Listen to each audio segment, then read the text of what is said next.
সুপ্রিয় দর্শক আসসালামু আলাইকুম। আশা করি যে যেখানে আছেন আল্লাহ পাক সবাইকে ভালো রেখেছেন, সুস্থ রেখেছেন এবং নিরাপদে রেখেছেন। আজকে আমি আপনাদের সামনে হাজির হয়ে গেলাম আটা দিয়ে তৈরি নরম তুলতুলে ফুলকো পরোটার রেসিপি নিয়ে। চাইলে মুচমুচে করেও খেতে পারবেন এমন একটা রেসিপি আপনাদের সঙ্গে শেয়ার করেছি। হ্যাঁ বন্ধুরা, ময়দা নয় আটা দিয়েই তৈরি করে দেখাবো।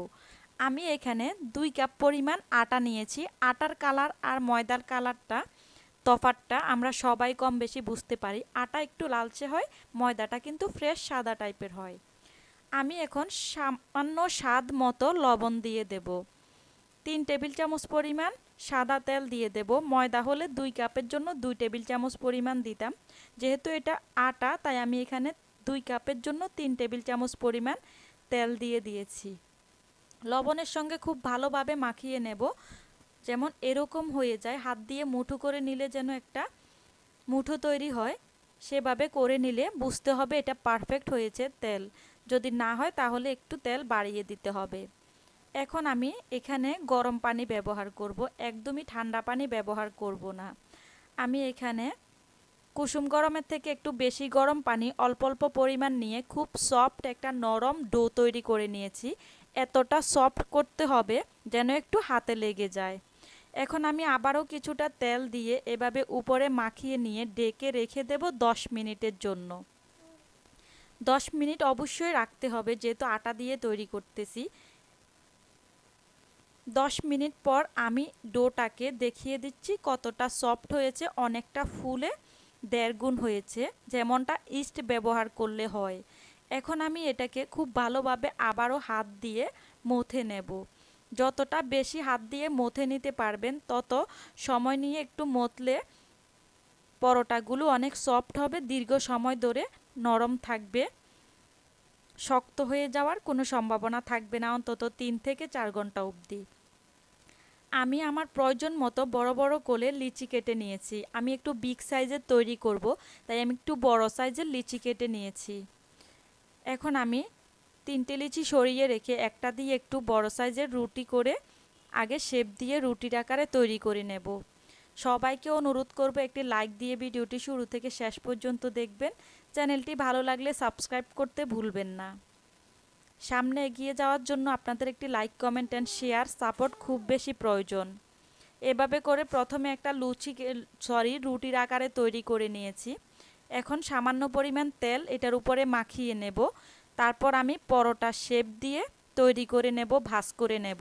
পরোটা যেভাবে ভাঁজ দেয় কম বেশি সবাই আমরা তৈরি করতে পারি, তবু আমি যেহেতু রেসিপি শেয়ার করতেছি তাই আমি এখানে পরোটার মতো করে শেপ দিয়ে ভাঁজ করে নিচ্ছি। এভাবে এক এক করে যে কয়টা পরোটা আমি তৈরি করতেছি সবগুলো আমি ভাঁজ দিয়ে নেব পরোটার মতো করে। একটা হয়ে গেছে, আমি এক এক করে সবগুলো এইভাবেই তৈরি করে নেব। আরও একটা আমি দেখিয়ে দিচ্ছি আপনাদের সুবিধার্থে। আমি হয়তো অনেক পাকা রাঁধুনিদের মতো অতটা সুন্দর করে পারি না, তবু আমি আমার যতটুকু আমি পারি আমার মতো করে আপনাদের সঙ্গে শেয়ার করার চেষ্টা করেছি। আশা করি আপনাদের কাছে ভালো লাগবে। সবগুলো তৈরি হয়ে গেলে আমি এগুলোকে ভাজতে চলে যাব। চুলায় আমি একটা তাওয়া বসিয়ে দিয়েছি। তাওয়াটা গরম হয়ে গেলে মিডিয়াম আঁচে রেখে সবগুলো পরোটা আমি ভেজে নেব। আপনারা চাইলে এই পরোটাটা তেল ছাড়াও ভেজে খেতে পারেন, এতটা ফুলকো হবে, দেখে আপনারা বুঝতেই পারবেন না যে এটা ময়দার তৈরি না আটার তৈরি।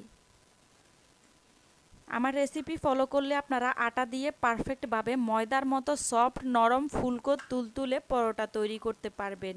আশা করি বাসায় একবার ট্রাই করে অবশ্যই রেসিপি কেমন হলো কমেন্টে জানাতে ভুলবেন না। আপনারা দেখুন আমি এখনও তেল ব্যবহার করিনি, কত সুন্দরভাবে ফুলে উঠতেছে। তেল ছাড়াও এভাবে ভেজে খাওয়া যাবে। যেমনটা ময়দা দিয়ে তৈরি করলে সফট হয় ঠিক তেমনটাই হয়েছে।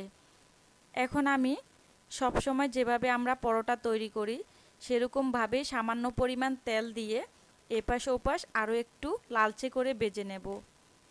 একটু লালচে বাদামি কালার করে পরোটা ভাজলে সেই পরোটা খেতে খুব বেশি ভালো লাগে আমার কাছে মনে হয়। এভাবে করে সবগুলো পরোটা আমি এক এক করে ভেজে তুলে নেব। আশা করি আমার আজকের এই সিম্পল রেসিপিটি, সিম্পল ছোট্ট ভিডিওটি আপনাদের কাছে ভালো লেগেছে। যদি ভালো লাগে থাকে প্লিজ একটি লাইক, কমেন্ট অ্যান্ড শেয়ার দিতে ভুলবেন না। রেসিপিতে কথায় কাজে কোনো ভুল ত্রুটি হলে প্লিজ ক্ষমা সুন্দর দৃষ্টিতে দেখবেন। আশা করি আমার চ্যানেলটিকে সাপোর্ট করে সামনে এগিয়ে যাওয়ার জন্য উৎসাহ দেবেন। সবগুলো পরোটা ভাজা হয়ে গেছে। সামনে থেকে দেখানো সম্ভব হচ্ছে না, জানি না আপনারা বুঝতে পারতেছেন কি না। অনেক সফট হয়েছে, নরম তুলতুলে হয়েছে, সবগুলো পরোটা বেশ ভালো ফুলেছে। যেহেতু আটার তৈরি, কোনো রকমের স্বাদে হেরফের হয়নি। আলহামদুলিল্লাহ সবগুলো পরোটা তৈরি করা হয়ে গেছে। আপনাদেরকে দেখিয়ে দিচ্ছি কতটা সফট হয়েছে। আলতোভাবে টান দিলে ছিঁড়ে যাচ্ছে। রেসিপি কেমন হলো জানাতে ভুলবেন না। ভালো থাকবেন, সুস্থ থাকবেন। আল্লাহ হাফেজ। আসসালামু আলাইকুম।